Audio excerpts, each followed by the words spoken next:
This is Coffee with God, and I am Father Jose. Let us begin this day with the Word of God and a short reflection. A reading from the Holy Gospel according to Matthew, chapter 9, verses 18 to 26. The passage is taken from the Message version of the Bible. As he finished saying this, a local official appeared, bowed politely, and said, "My daughter has just now died.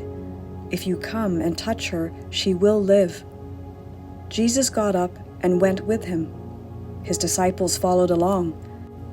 Just then, a woman who had hemorrhaged for 12 years slipped in from behind and lightly touched his robe. She was thinking to herself, "If I can just put a finger on his robe, I'll get well." Jesus turned, caught her at it.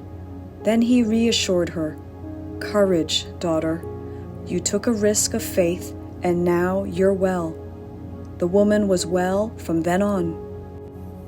By now, they had arrived at the house of the town official and pushed their way through the gossips looking for a story, and neighbors bringing in casseroles. Jesus was abrupt. "Clear out. This girl isn't dead. She's sleeping." They told him he didn't know what he was talking about. But when Jesus had gotten rid of the crowd, he went in, took the girl's hand, and pulled her to her feet, alive. The news was soon out and traveled throughout the region. The Gospel of the Lord.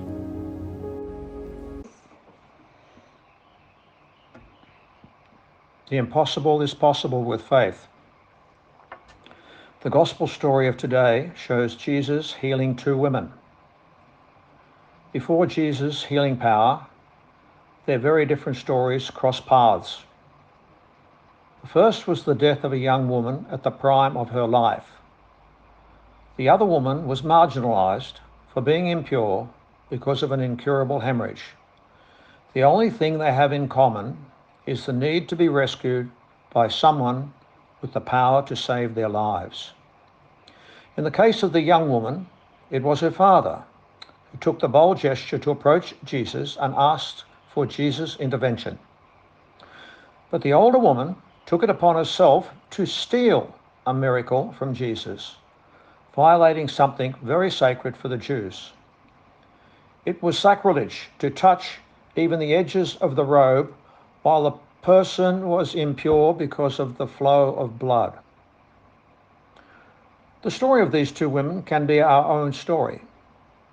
It is Jesus who allows himself to be reached by both of them. He does not exclude them nor make it difficult for them. There are no questions he asks about them. There is no price or condition attached to his immediate intervention.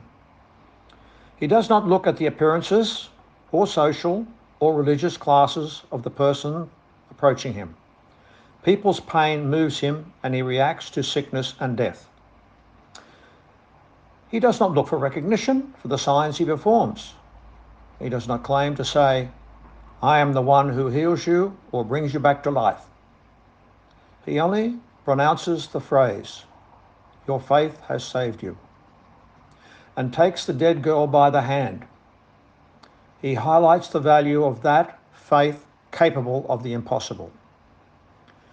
Jesus comes into contact with those excluded from society, the lepers and the abandoned. We keep a prudent distance from situations and people that might affect our lives.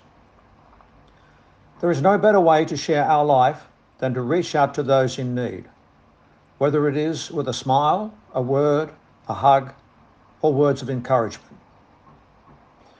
We should not let inhibition, indifference, or disinterest keep us from getting in touch with reality or getting to know people.